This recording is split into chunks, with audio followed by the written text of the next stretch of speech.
So I'm not the expert on it necessarily. Tom is going to be speaking next week on smart contracts. I'm just going to run through everything very quickly. I could give you the PPT afterwards if you want.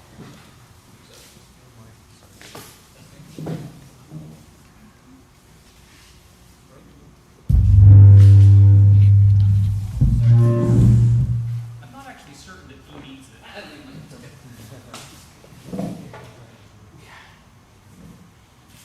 Okay, so these are three buzzwords you guys have all heard about. Yes? Okay, great.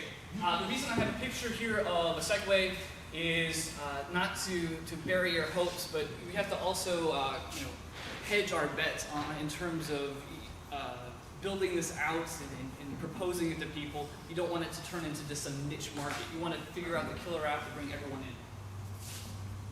Okay, so that we're on the same page, we're talking about cryptocurrencies as a basis for this. Cryptocurrency, for all of you, is a virtual currency of some kind. It has at least one aspect of moneyness. Moneyness could be a unit of account, medium of exchange, or a store of value. So in this case, Bitcoin actually is all three of these. Litecoin might be, depending on who you are, and Namecoin not so much. But it has at least one of those aspects. It also can be used and is actually managed by some kind of crypto ledger. In the case of Ripple, that's a consensus ledger. And the most important part here is the trustless factor. The fact that you don't have to have a trusted party. The ledger or the protocol is the actual party that manages these currencies or these tokens. So smart contracts, simply put, what Nick Szabo wrote is a computer protocol that executes the contracts, that executes the term of the contracts. In the simplest form, it's just a computer program. Okay? It's just a few lines of code. If you're interested in knowing actually what these look like, look up Mike Hearn. He's given 3 or 4 presentations. He's written several different code bases, really open source. You can look at it. In fact, at the end of this PowerPoint, I have several code bases at the end you can look at for samples. Some current examples, if you want to know a current example, basically be a financial instrument of some kind on an electronic stock exchange. The first known example, supposedly proto example, was on the American Information Exchange that went bankrupt back in, I think, '93. And EDI is kind of considered, that's one of the things Szabo considers as a proto smart contract. These are some other characteristics. We don't have time to necessarily talk about it, but the really important one is the unforgeability. So with cryptocurrencies, the idea is you can't do a double spend, right? You have the third party, the network, you have this infrastructure built in to prevent some kind of double spending ability. And the same thing you need with smart contracts. Currently in our passive paper-based contract system, anyone can sit there and just push the Xerox button and create as many as they want. You have this problem with coupon industry. There's about $300 to $600 million worth of fraud involved coupons in the US because people just do that. So you want to create a system that's unforgeable, and cryptocurrency is an implement. Oh, by the way, this picture here, this is an elliptic curve. I'm sorry, this is the encryption standard used inside of Bitcoin. What is that book? Yeah, so I actually haven't read it. I could put my own book up there if you want. The idea is, if you read through Nick Szabo's works, he talks about synthetic assets as a type of smart contract, and this is apparently the leading book on synthetic assets. It's just like these financial instruments that represent other financial instruments. There's actually really no particular asset involved. How many people know who Nick Szabo is? Probably not Satoshi or something. No, he's not Satoshi. He's not Satoshi. Not exactly, but quickly that good. I don't think he is. Okay, he's a good guy to look up on Wikipedia. Sorry. What's his name? Nick Szabo. You have higher probability guys. You're part of the Satoshi group. There's just a lot of people during that time that talked about these things, so we can talk about it afterwards. Okay, so for those of you who don't know, there are some technical limitations of Bitcoin. I'm not saying that to disparage it. It's a great project, great experiment. When it was first released 5 years ago, Satoshi built in this functionality to enable smart contracts, multi-addressing, multi-signature addressing, and so on. The problem is nobody's actually built an app that enables you to use that functionality. Coming up in the version 0.9 release, you will actually be able to use and embed a distributed, a hash, an 80-byte hash, and I believe It was Gavin who said that you could put some kind of distributed contract or something like that. So the reason this is important is because you already have a crypto ledger that's pretty secure until 2 days ago. But it still is secure. That's just a temporary issue right now. And it's only tracking one asset. It's tracking a specific token or a specific integer value that represents a fiat currency, right? But you can actually use that token to represent many different types of assets. So unfortunately, the dev team right now has limited resources, and they're doing a really good job for what they have. But other people have decided to come up with projects to fix this long-term platform requirement. So the last 2 points here. I know you guys most people think a cryptocurrency represents a specific value of dollars or euros or whatever, but it's actually just some kind of token that represents some kind of asset. And if you could represent an asset, then you can also, any token can represent a specific type of smart contract. So I don't have time to go through all these. I can tell you all about them. I think the best project to clarify this idea is color coins.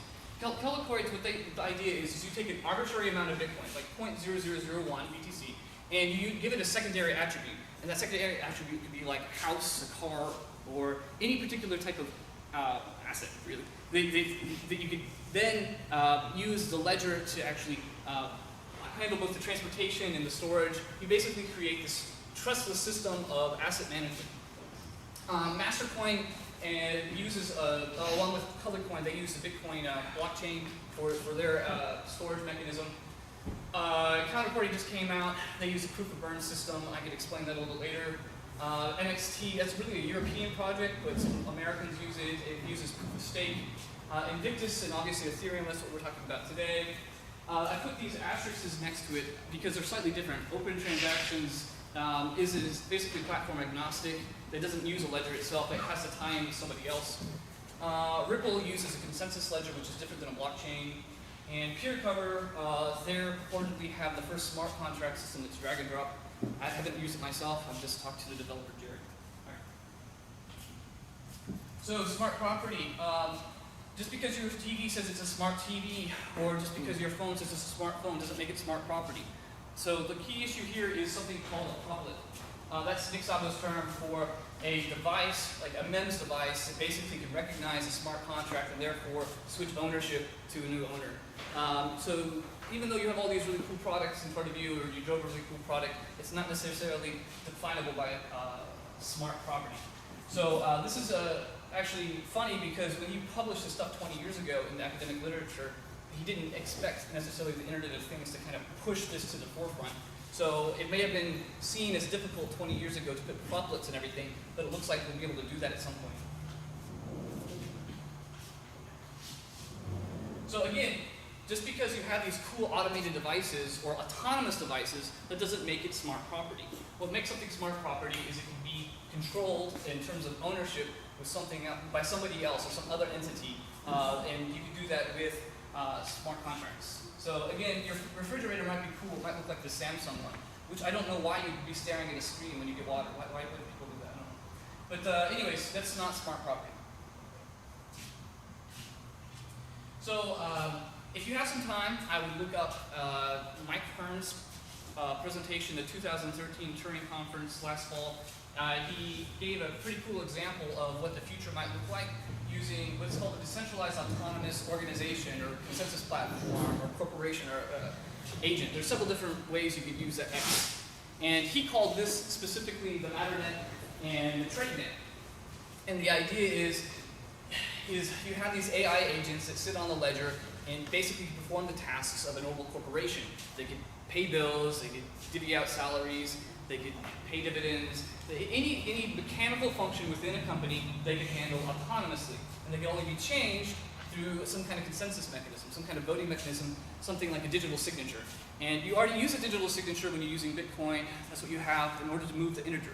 Okay? So the idea is you take it a step forward. Unfortunately, the Bitcoin blockchain, the way the protocol is set up, it can only support a minimum amount of multi-signatures. I think it's 10K or something like that. And so that limits you to only having like 40 shareholders or stakeholders. So the idea is if you use a different kind of, like Ethereum, you could use a much more robust amount of signatures. It enables many other organizations or nonprofits or companies to allow shareholders to directly vote on a particular funding action. Okay, this brings me to this cool acronym TAM, Trustless Asset Management. It comprises this thing. You need a crypto ledger, you need smart contracts, you need smart property, and you don't necessarily need these last two, but they definitely help, and I'll tell you why. It creates a frictionless system to transfer assets. I know that doesn't seem like it's necessarily important for you here in San Francisco because it's pretty developed and you guys don't have to worry about your contracts being tampered with. But in the future, it could actually empower and help out the unbanked and underbanked in many other countries. So these are some particular examples of how you can use this system to help people. Currently, Coinality is a website that allows you to get paid in Bitcoin. You put your resume on there and people can pay you. So if you could get paid in cryptocurrency, then you don't need to worry about the fiat system necessarily for that one step. And then you can add on these other things. Banks of the future is crowd equity. So you're basically able to raise funds from other people within the community that aren't accredited investors. Reputation basically address level. I know no one here likes the credit system. You all Tyler Durden at heart, and that's perfectly okay. You can have your soap inside your pockets if you want.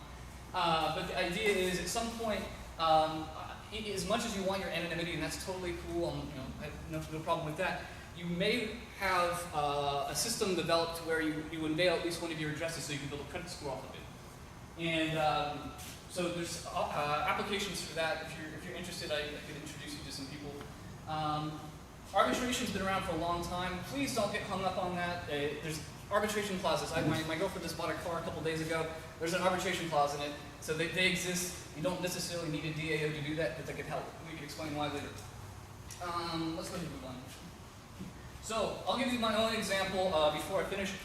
So in China, you don't actually own property. You take out a lease, a 70-year lease, and sometimes it's only a 40 or 50-year lease, depending on which region you're on, because they have post-Mao liberalizations that were different in each section.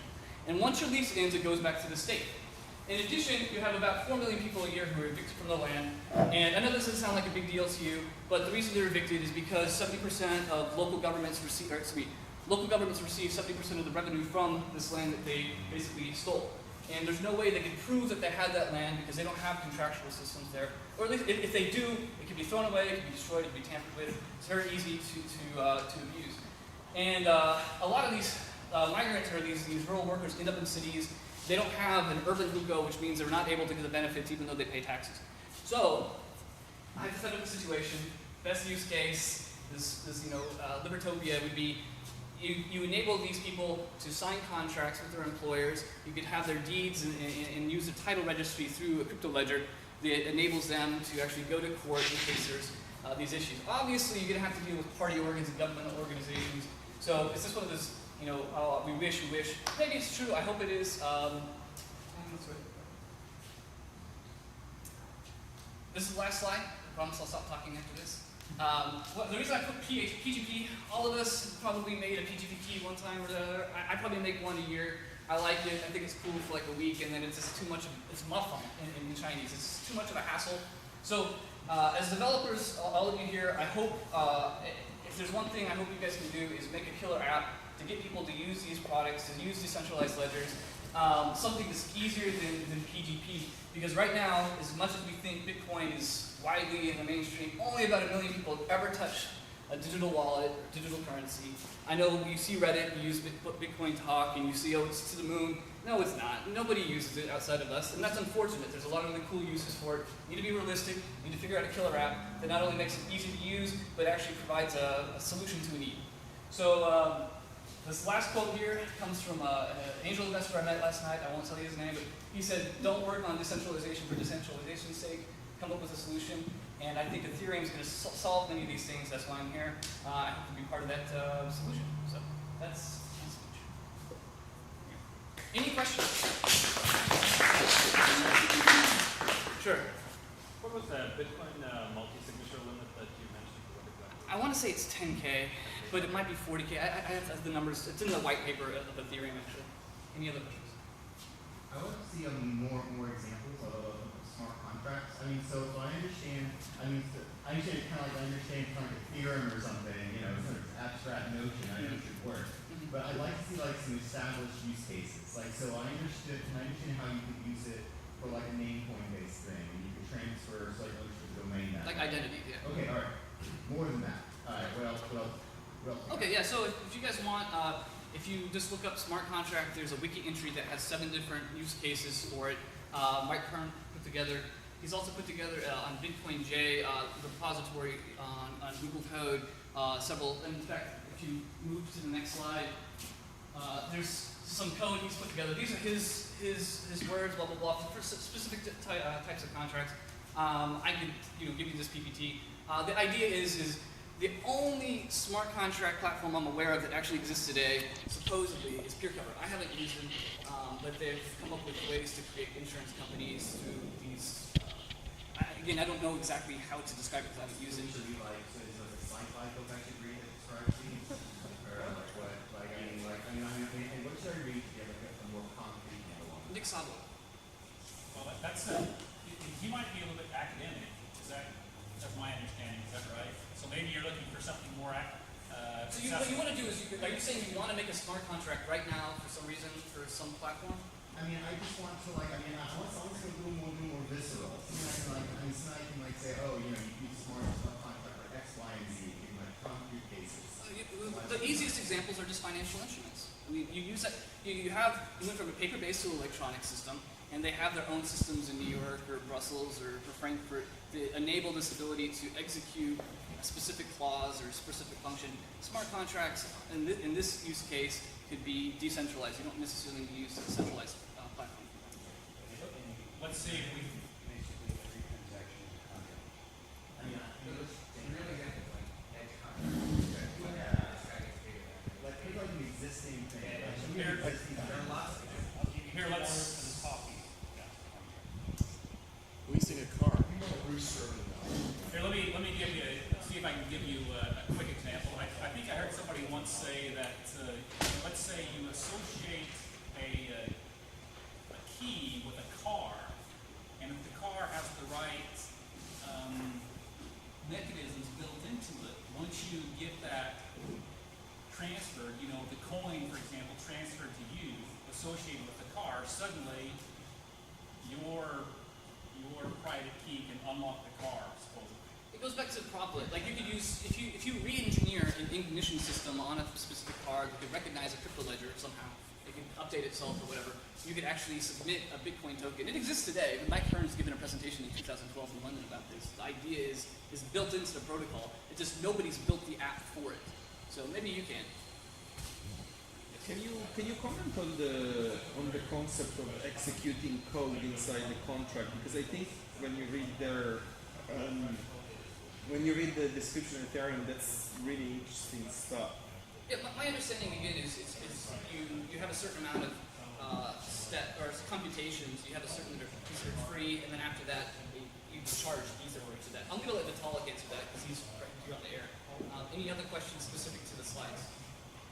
What's this kind of proplet for me?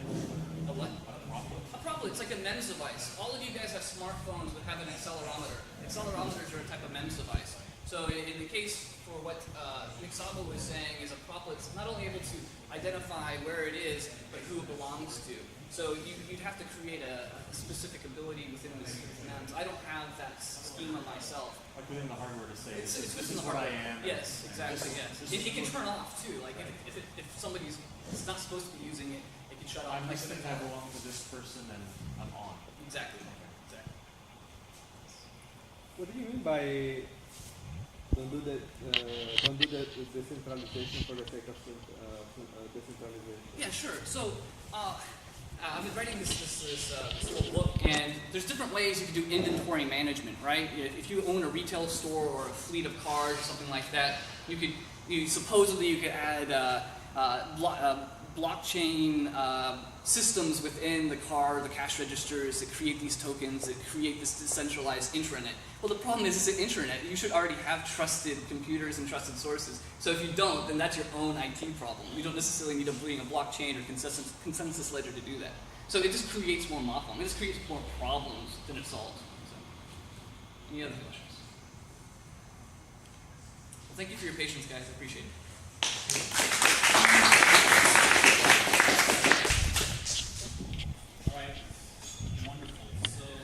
true. That's it.